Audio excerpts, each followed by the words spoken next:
Yo, what's up, everybody? Hey, what's up? We're back for another BizBuzz Live. I'm your host, Chris Muzan. Got the fresh cut, so I feel like my daughter says I look like I'm 10 years old, but it's all good. We're here. I'm sure y'all have been paying attention, LinkedIn and YouTube, to this government shutdown. And I don't want to have a political conversation with you, but I do want to have a real conversation with you around another government shutdown. So stick around today for this episode of BizBuzz.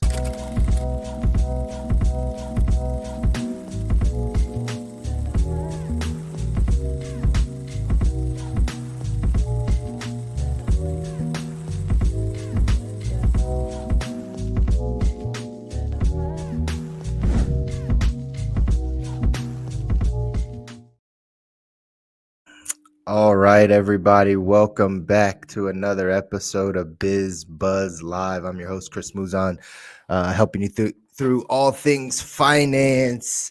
Yeah. Anyway, we're live. We're not Facebook. We're LinkedIn, LinkedIn and YouTube. It's a Friday morning. We're live on LinkedIn, live on YouTube. Here again, the thesis of this show, y'all, the thesis of BizBuzz Live.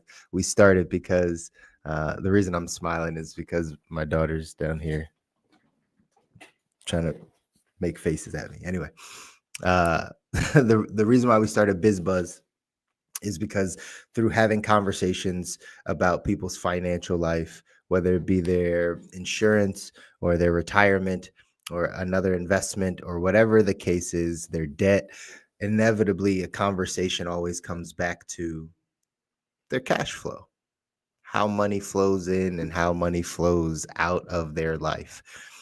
And as a financial professional, I think we've done a good job as an industry of talking a lot about the ways money flows out, how to protect your, monthly spending, right? Budgeting, tracking, those types of things. I think that stuff's important. But the other side of it is, how do we bring money in? How do we earn money? I don't know that that's been enough of a conversation around, like, for people, with just how to earn it. Again, earning is the first step to creating any type of financial sustainability in your life, is learning how to earn money. Now, sometimes you might just have a high paying job and that's the way you choose to earn. Maybe you have multiple jobs that all collectively help you earn. Maybe you're a business owner and you run a business and that's how you choose to earn money. Maybe you're in the gig economy and you're driving Uber and DoorDash and Amazon Flex, and that's how you choose to make a living. Maybe you walk dogs or babysit or house sit or any of those things, and that's your way to earn money. But learning how to earn money is important. Learning how to earn money is important. What we've heard, what we've heard growing up, for most people, not everyone, for most people, is go to school, get good grades, get a good job, work at the job. The job's going to take care of your life, take care of your retirement. But what if that doesn't play out? Right? What if that doesn't play out? What if that's not how it works? And we're getting a chance to see this again currently with our government being shut down. Now, I don't make this political post. This is not a political conversation. This is about income. This is about earning money. It's not about right or wrong. If you know, and you've been following BizBuzz for any amount of time, we talk about all types of industries. We just talked about teachers this past week. And then previous to that, we talk about all the industries where people are getting laid off left and right. And we've had this conversation at the beginning of the year. Funny, we're in Q4 now, right? We're in Q4. So it's coming towards the end of the year, but all of Q1, if you remember, all of Q1 was about the government laying off people. Now the government shut down and people are still freaking out a bit. The government shut down and people are still freaking out a little bit. They're like, man, here we are again. And I said the same thing. I said, man, here we are again. here we are again. It made me start thinking about when was the last time we had a government shutdown. And I took a look and I kind of went back into the archives and I was like, man, we've had a few of these. We've had a few of these government shutdowns. The most recent one was back in 2019, and I wind up finding an article that I had written, an article that I had written that talked about the government shutdown.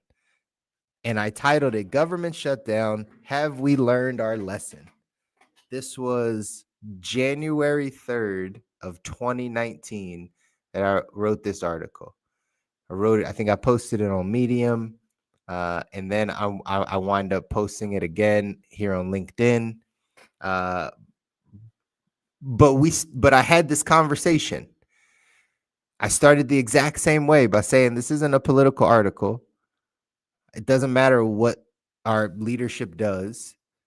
But at this time, right, the 2019 article said there are over 800,000 government workers that have been without pay since the end of December 2018.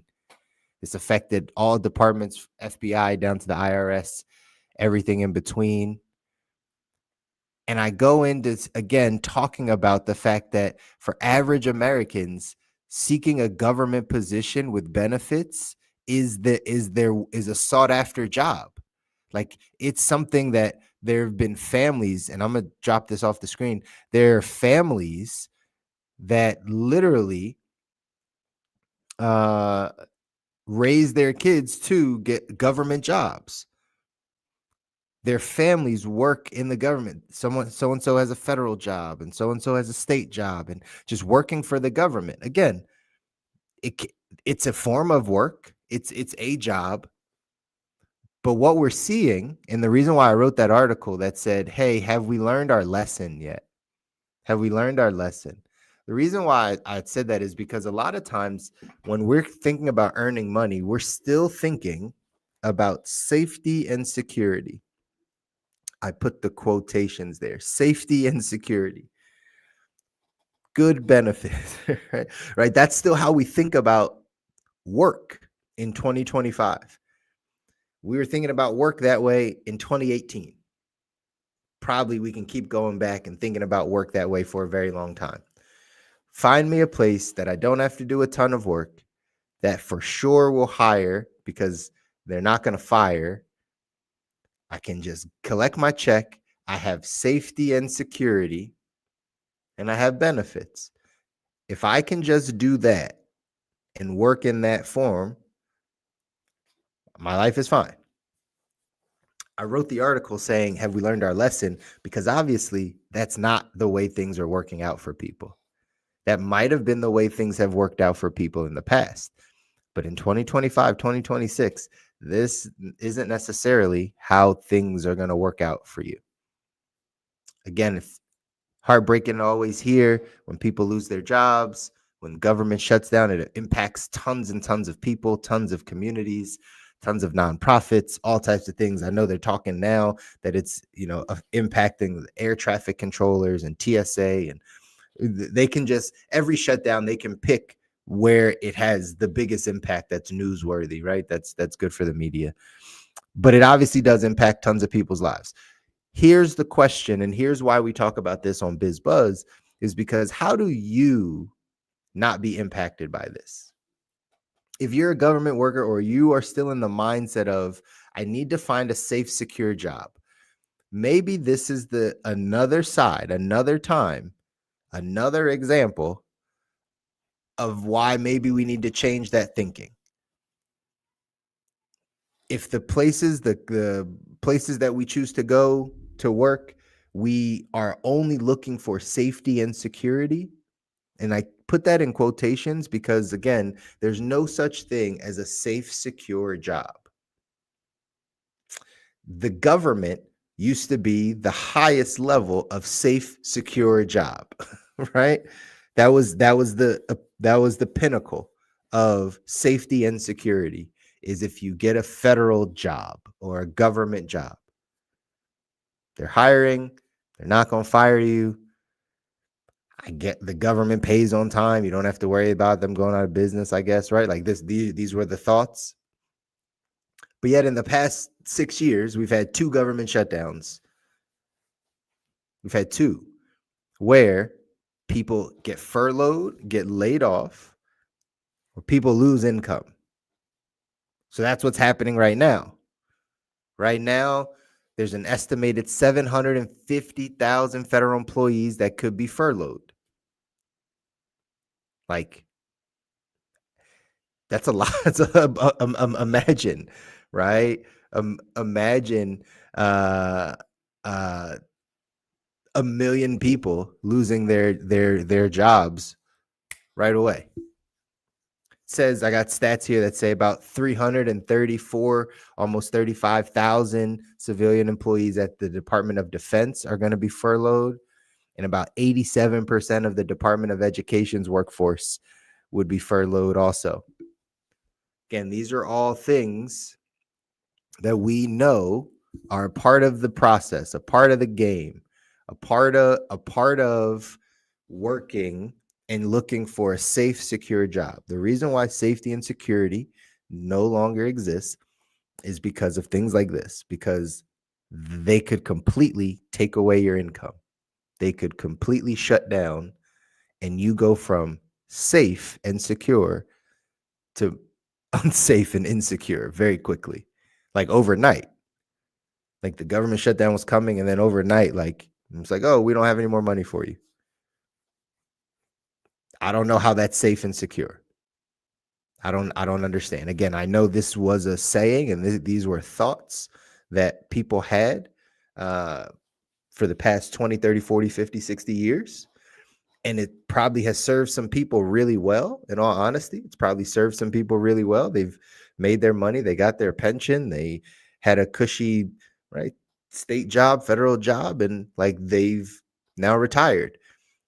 But if you're actively in the hunt, you're in your 30s, your 40s, and you are still, even early 50s, and you're not close to retiring, maybe the federal government, maybe the government in general is not as safe and secure as we would have thought it would have been. Have we learned our lesson? Have we learned our lesson that the only safety and security comes in safety and security in you, meaning you know your skills and abilities. You know your talents. That's where safety and security comes from. It can't come. Safety and security left in another man's hands is not security at all, right? So if you leave your security in the hands of the federal government or your local government, whatever it is, that's not security, because they could take it away, which again, we're watching happen right now in this government shutdown. So again, have we learned our lesson? Have we learned our lesson around the government shutdown? That one, there's no safety and security in having a job.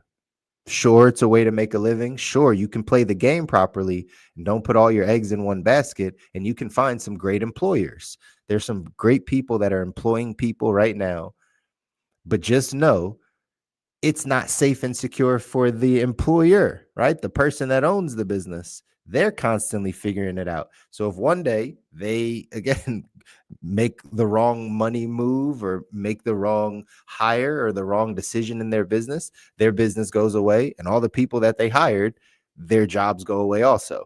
Again, no safety and security. But when you have talent, when you know your abilities, when you have skill sets, when you have relationships, when you understand how to earn money, not just through one medium, but when you understand how to earn money, your safety and security is betting on you. It's betting on you to have the right conversations, to sell the right things, to have the right skills, to have the right ideas, get around the right people. Whatever it is, it's on you. It's on you. So that's one thing. Have we learned our lesson from the government shutdown? Again, not here to politicize this thing, here to say, if you're working for the federal government, how long are you going to allow this to happen? How many different presidents, how many different administrations, how many different shifts of leadership are going to put your job on the line every 4 years, every couple years, right? It just doesn't make sense. Again, hate to hear it, hate to see that people are going through this, but we got to wake up. No safety and security. Here's the second point. The only other point I want to make. You need more reliable streams of income. You need more. We used to say, and it's funny because I was just changing this language a little bit. We used to say you need multiple streams of income, right? You need multiple streams of income, different ways to bring in income. That's what you need. But I've changed that from multiple streams to reliable streams. Reliable streams of income.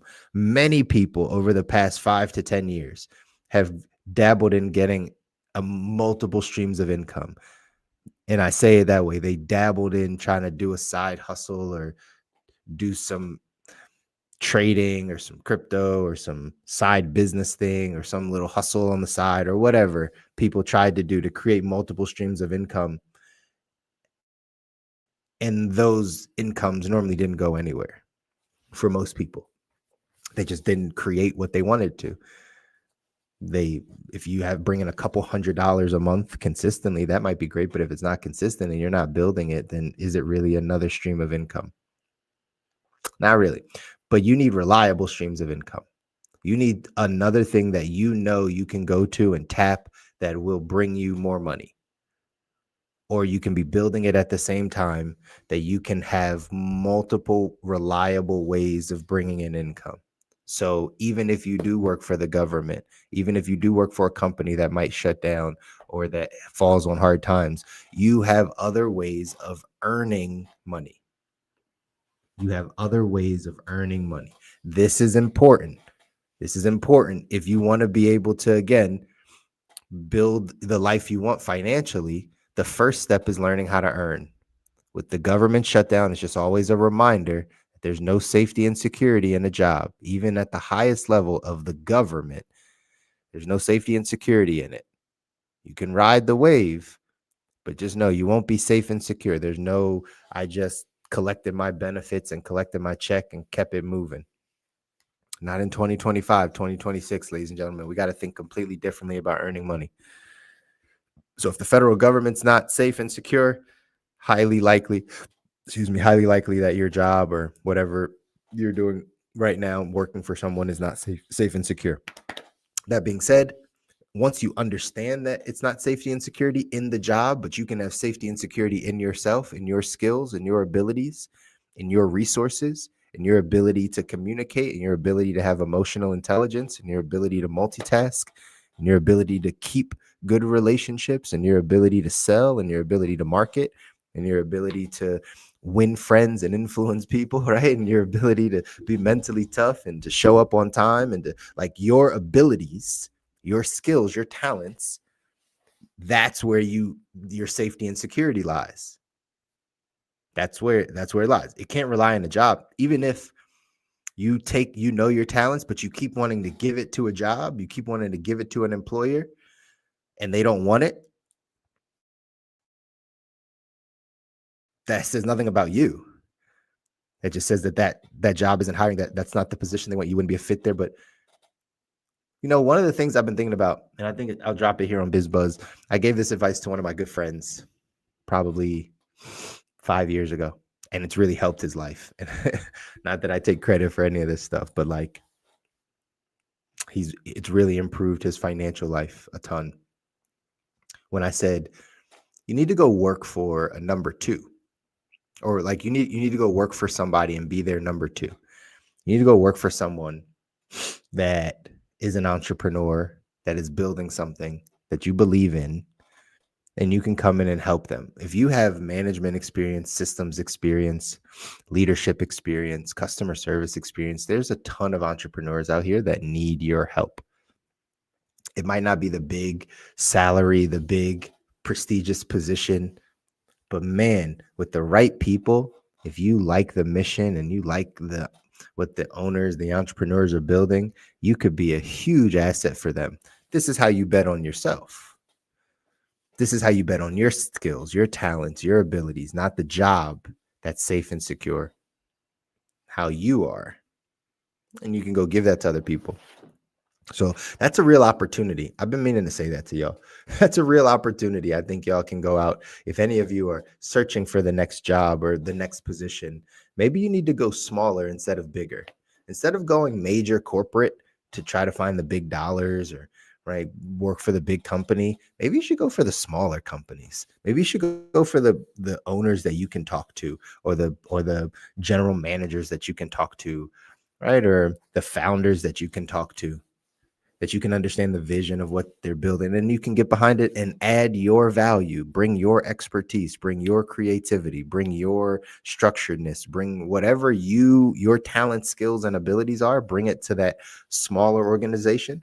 Because you know how they would always say small business is the backbone of America, right? Small business is the backbone of America. Well, I think we're moving more in towards those times where we're going to see that happen. But we need people that can work, that have talents and abilities and skills, not just trying to get benefits and have some safety and security, but actually I want to build something. I want to work. I want to put some things in place. I want to do those things. That there's going to be a huge opportunity for that. The last thing that I was leaving you with is you need multiple reliable streams of income. Multiple reliable streams, like things that actually make you money, that you can go to, tap to, bring in an extra 500, extra 1,000, all those types of things. That's what we do in lieu of this government shutdown. In lieu of the government shutdown, have we learned our lesson? Are we going to see the same things over and over again? Are we going to keep getting impacted over and over again if we work for the federal government? If we have the mindset of there is a such thing as a safe, secure job, if that's still your mindset, if it's safety and security and benefits, that mindset might need to change over the next 5 to 10 years, because there may not be the safety and security the way that you were thinking about it. It just may not be there. So we got to adapt. We got to roll with the punches, y'all. But we got to, at the end of the day, make sure that we are learning how to earn money in 2025, 2026. And maybe working for the job, obviously working for the government, is not cutting it anymore. It's not the safety and security people think, and it's definitely not as reliable as we once thought it was. But that being said, y'all, you got to go out. You got to learn how to earn money. Whether it's at a job, you got to learn how to play the game of the job, learn how to play corporate America. I think we'll talk about that next week, is how to play the game. I think I had some things on TikTok I had said, and I had probably mentioned some things here. Just playing the entrepreneur game versus playing the corporate game, right? The employee game. Both are games. You just learn how to play. You learn the rules. And then you play, right? Most people that have corporate jobs, they don't like the rules or don't want to play by the rules, but the rules will get you ahead.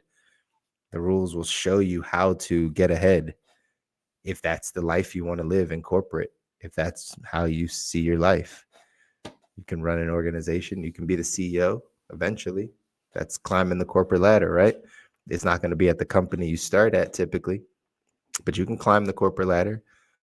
You can go from entry level to mid-level manager to upper management, bounce over to another company, stay in upper management for a bit, then get yourself into the C-suite and bounce yourself around and get yourself to a CEO position, take over a company. You could do it, but you got to know how to play the game.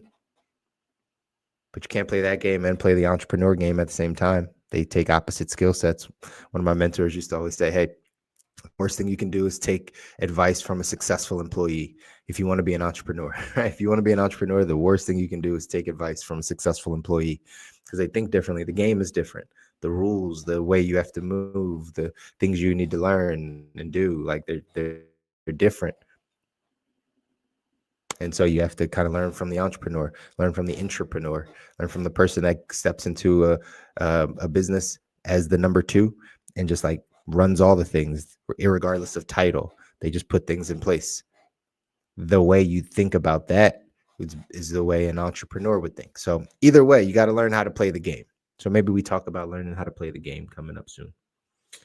Otherwise, it's Friday, October 10th. Let's go out.